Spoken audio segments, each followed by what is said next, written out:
ไม่สงค่ะเมื่อใดเป็นวันที่11เดือนธันวาคมที่11ปี2025เป็นวันอังคารในตอนในเดียวเนาะพี่น้องค่ะมารับถมด้วยข่าวงาวมีผู้ชายก่อนหนึ่งเฮ็ดออกเงินตู้เสียวก็เอาจ่ายปันกาสาวเล่าอันมาลุ่มลาด้วยถึงมั่นใจในนั้นค่ะ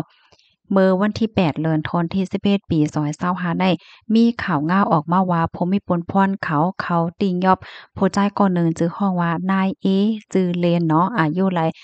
32ปีในต่างพิษที่ว่ามีไว้ยาพองขาวและมีเงินตุเงินปลอมเฮ็ดจั่งใดออกลองตั้งเงาหงาเปิงเป็นมันได้แต่ก็ป่นมาเมื่อวันที่7เดือนธันวาคมที่11ปี2025นั่นผมมีปนพรเขาไล่รับตึงลาตรีนางสาวบีจือเลนเนาะว่ามานั่งในไลกว่าลุ่มล่าด้วยถึงผู้ชายก็ได้ที่ในห้องหรือคอนโดที่หนึ่งตั้งปอตอนวงสว่างให้แหน่ เพราะว่าเย้าหย่าหลีงามเย้าเนาะโพจ้ายก็นั่นก็ปันเงินปันกามันเห็นน่ะเนาะอันโพจ้ายก็นั่นเอาปันมานั่งในเป็นเงินยูโรหมางปากใน3หมางก็ได้เป็นอยู่3ปากยูโรเฮ็ดจั่งใดเผื่อว่ามานั่งไรเงินมาเย้ามานั่งก็กว่าแลกค่ะเพราะว่ากว่าแลกก็เลยฮู้ว่าเงินยูโรอันไหลมานั่นเป็นเงินตู้เฮ็ดไหนเฮ็ดแลมะนาวก็ไหลตึงลาตีผมมีปูนพรเขากำนันผมมีปูนพรเขาเนี่ยก็ไหลกว่าหาโพจ่ายก็ได้ตีฮองลือเฮ็ดจังเนี่ยนะเพราะว่ากว่าถึงทัดด้วยดีในห้องเนี่ยก็ครบทบหันยาพองขาวและครบทบหันป้าอันเป็นเงินตู้ด้วยนะเงินตู้ในที่มีดังเงินไทยหมาง1เหงใน2หมางหมาง5ปาก1หมาง และร่างเงินดอกเมืองเงินยูโรหมางปากหาหมางเฮ็ดไหนออกกำแน่เลยต้องเลยถามสิอันเป็นนายเอนั่นก็ยอมรับว่าเงินจึงในทั้งหมดในเป็นเงินตู้และมันจ่ายเนี่ยก็ฮู้อยู่นะว่าเป็นเงินตู้นั่นน่ะนะเป็นเงินตู้เนี่ยมันฮู้เฮ็ดแหนมันกำในเปิ้นก็ถามว่าแหล่งเงินที่ไหนมาแหล่งเงินตู้ในมาที่หลายไหนมันจ่ายก็ลัดว่าไหลมาที่โพจ่ายก้นนอกเมืองที่ในปางมนซื้อ ตีมนต์ซื้อตีหนึ่งและอันเงินและมันจ่ายเนี่ยก็เอาเงินยูโรอันไรมานั่นค่ะนะเป็นเงินตอนตาจ้างสาวเล่าเขามารุมลาด้วยถึงเนี่ยมันได้มีมแจผู้จ่ายมังก้อเนี่ยเขาก็ได้ห้องสาวที่อันเปิ้นรับรุมลาด้วยถึงปันตั้งมนต์ซื้อผู้จ่ายเขาว่าสังว่าเฮ็ดจังไหนแน่มันจ่ายเนี่ยก็เอาไว้ปันกาอันในเฮ็ดเนี่ยเนาะกำในเลยตองเลยถามเที่ยงมันจ่ายก็ยอมรับว่า เมื่อพ้องตีมันจ่ายกว่ากินน้ำเมาตีม่วนซื่อตีเสียงม่วนซื่อจมก้นแอวแลก้นแขเขานั่นในก้นแขนั่นในเขาก็ได้อยู่มันดังเป็นป้อเล่งลาวปานก้นมาก้นมีหลงเฮ็ดแหนนะเขาในก็เตเล่งน้ำเมาเปิ้นเหี่ยก็ตึกน้ำเมาเปิ้นกินแลจังไหนเสร็จแล้วเขาในก็ได้เอาเงินได้มาขอมาเกี่ยวไว้ดีกอกน้ำเมาเหี่ยก็ตึกให้เปิ้น กินเพราะว่ากินก็ไล่เงินเฮ็ดให้นั่นน่ะนะก้วยกาว่าเขาเอาเงินตู้แน่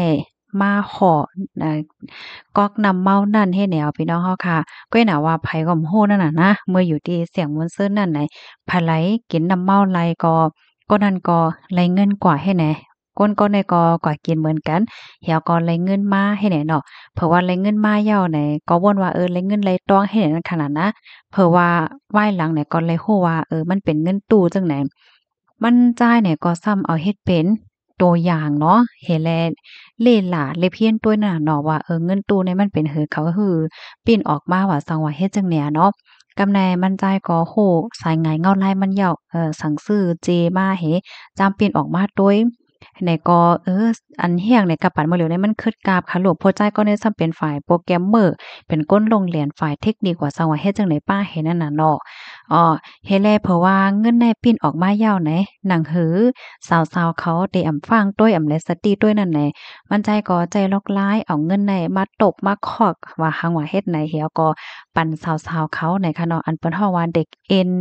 นเทอร์เทนนี่นั่นค่ะนะสาวๆอันปันลองมนต์ซื่อเปิ้นนั่นปันที่เขาเจอหน้าเฮ็ดไหนค่ะข้อมูลตอนให้ค่ะเลยเป็นมาที่ห้องการข่าวสดออกไว้เนาะข่าวโหนให้ค่ะนะเป็นสำว่ามันได้เกิดขึ้นเป็นที่ในเมืองไทยว่าในเซตาค่ะได้ก็แค่ย้อนป่องเลี้ยงปันให้พี่ๆน้องๆเฮาค่ะที่ในเมืองใต้ก็แลสังติแหละตั้งและก็เย้าในให้ให้ฟังสติกันค่ะเนาะบางป้อมบางไหลใน เขาวนว่ามันเลยเงินง่ายน่ะเนาะเขาในปันไรน่ะเนาะแหน่ไอ้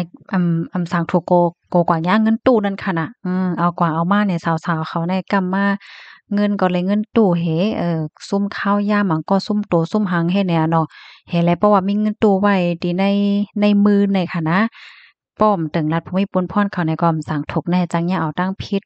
ลูกกว่านเฮ็ดไหนอ้อก็หนังหือเดจังไรฟังและสติกันนันจอยแชร์ก่อนนำค่ะพี่น้องเฮา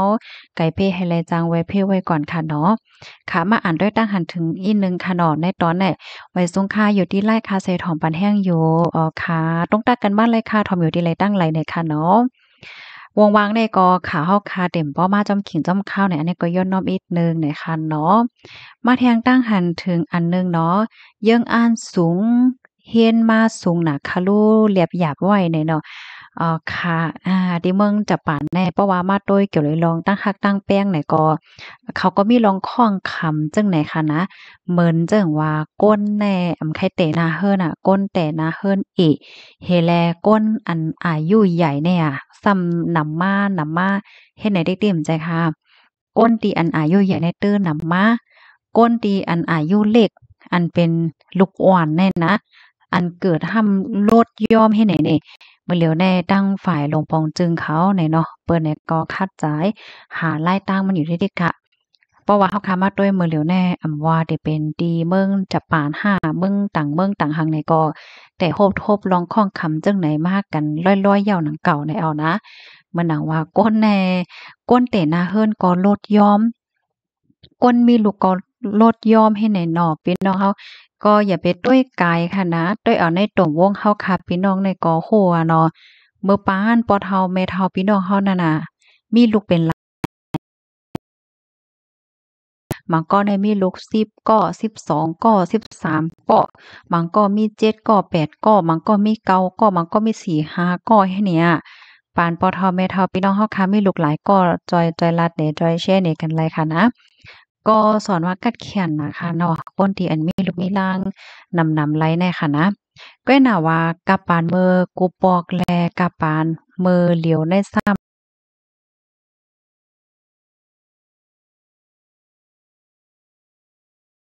ที่หอที่เฮิรนเนาะเพราะว่าก็ใหญ่มาอีกหนึ่งก็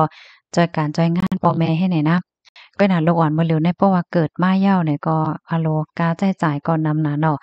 กาเมียวให้ไหนก้นที่มีลูกเดียวคู่หลีค่ะนะจังว่านั้นค่ะอ๋อค่ะยินจมปกติแฮบถอมปันแห้งค่ะย้อนให้อยู่หลีกินหวานในรถเพศกันค่ะเอาเหมยสงค่ะ